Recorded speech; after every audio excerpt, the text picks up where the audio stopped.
What is happening, all YouTube warriors out there? Range Day Bro back at it again, and today we have a very special review for you going over the Daniel Defense DDM4 PDW chambered in 300 blackout. Let's get into it.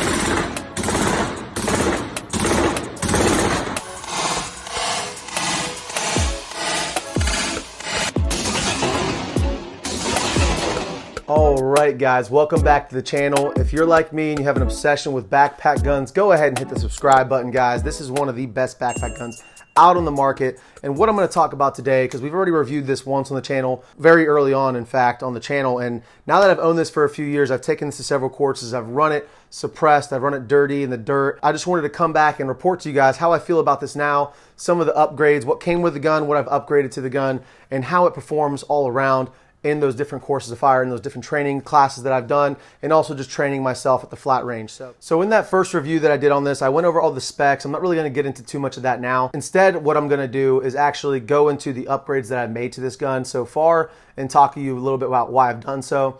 Obviously, the most obvious one is removing the blast effector or the linear comp here and replacing it with a Dead Air Chemo micro brake. Use my Dead Air Nomad 30 to suppress. It is the perfect suppressor for 300 blackout. It sounds phenomenal when you use it with subsonic ammo. It sounds like a paintball gun, super quiet, great gun to take the wife out or someone who's new to shooting to the range with some subsonic, doesn't need ear pro. It's not scary, it's a good way to ease people into shooting. So that's a beautiful thing. That's one of the first things that I did when I upgraded this gun. A few other things that you might notice on here that are different than the last video is I got the Radian Raptor charging handle on here. It's their ambi. Just a fan of the Radian Raptor. I do like the Geisley airborne charging handle better, but I had this one laying around and so it fit the build perfectly well. I have the Radian selector switch. It's on the 45-degree throw.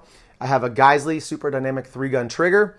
Huge fan of the Geisley trigger. Makes rapid fire, makes long range shots a breeze, and not to mention it's just super crispy and it just looks sexy as hell with that flat face on there. Let's ghost that trigger together. So we got an empty mag here. The gun is clear.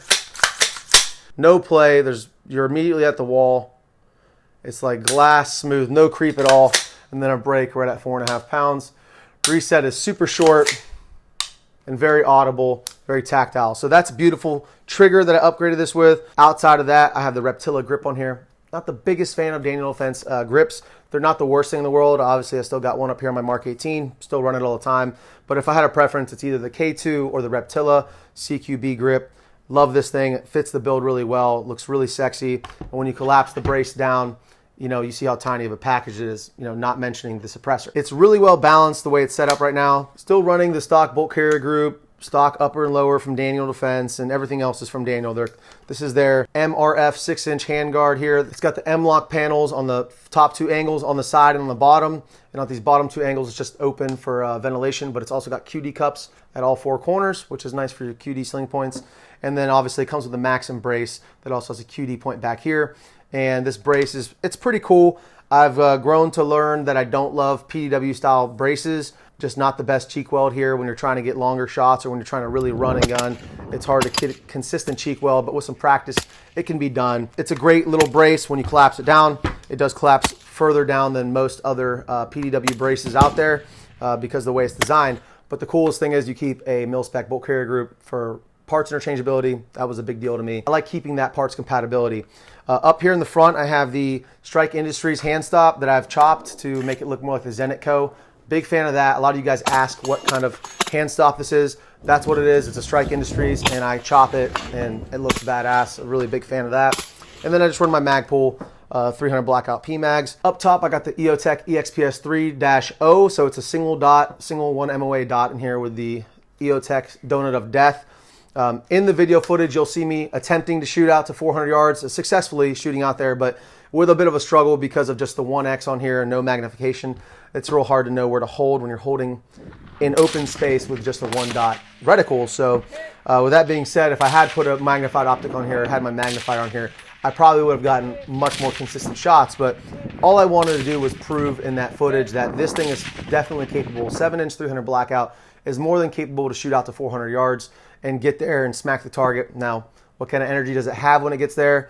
That's for you ballistic heads to figure out. For me, if I'm getting combat effective hits, if I'm hitting the target at 400 yards, I consider that a win. If you're getting hit with bullets, whether they're expanding properly or not, you're probably going to be taken out of the fight. That's the difference between me and some of the guys who post in the comments about how oh yeah, that gun, the effective range of that caliber, this and that. Look, if the bullet can get there, in my opinion, that's effective enough to get the point across, right? That is the purpose of me going out there with this 1X and just lobbing shots at the 400-yard target and connecting several times, obviously, but still just kind of wanted to prove that point that this shorty can actually do a lot more than most people would give it credit for doing.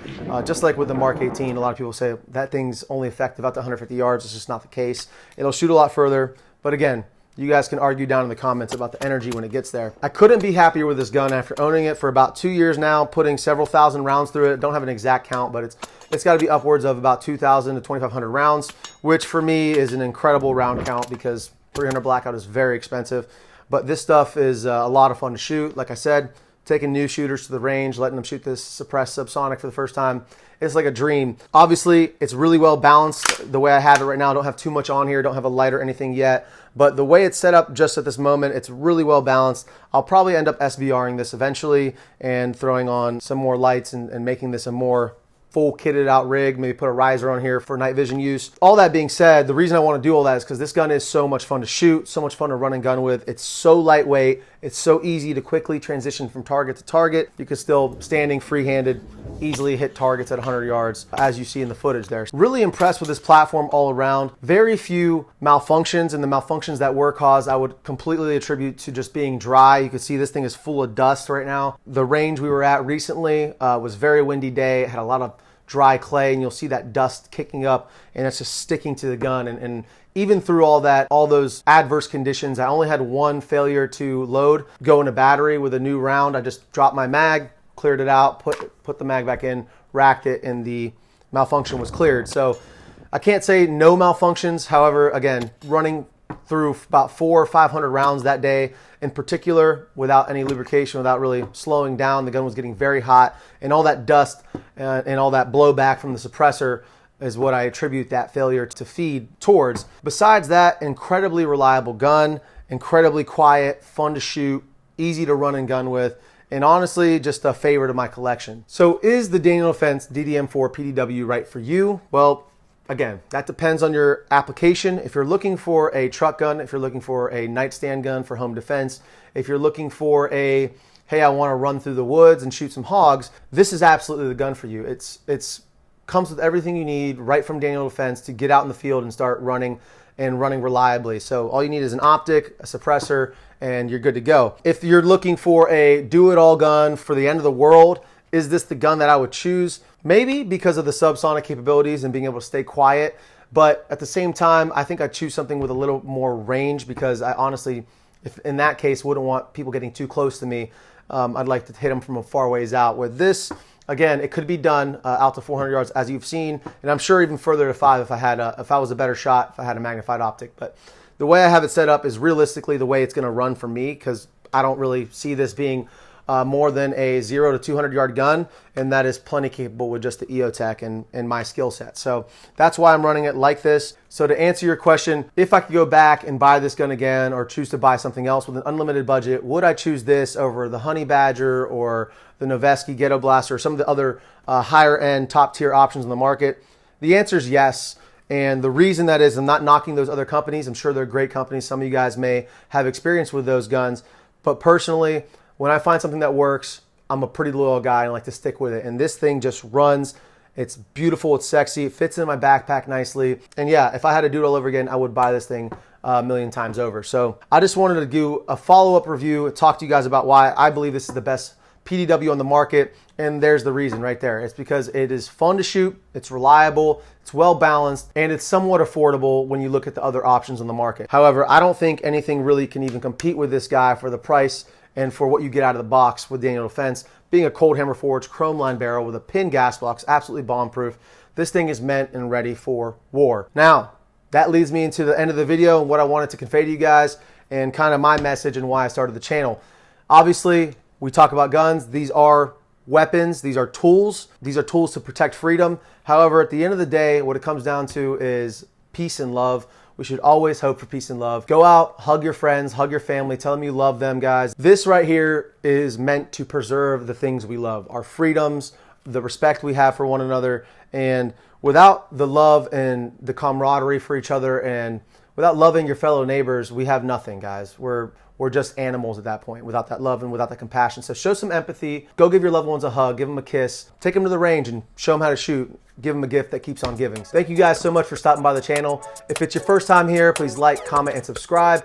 Every single like, every single comment means a lot to me, guys. New channel starting out, so that really helps the algorithm. So I appreciate you guys going and taking that extra time and dropping me a comment down there and smashing that like button down there. If you're a return viewer, then thank you for your loyalty, you sexy YouTube warriors. And until next time, stay safe, stay dangerous. Range Day Bro, out.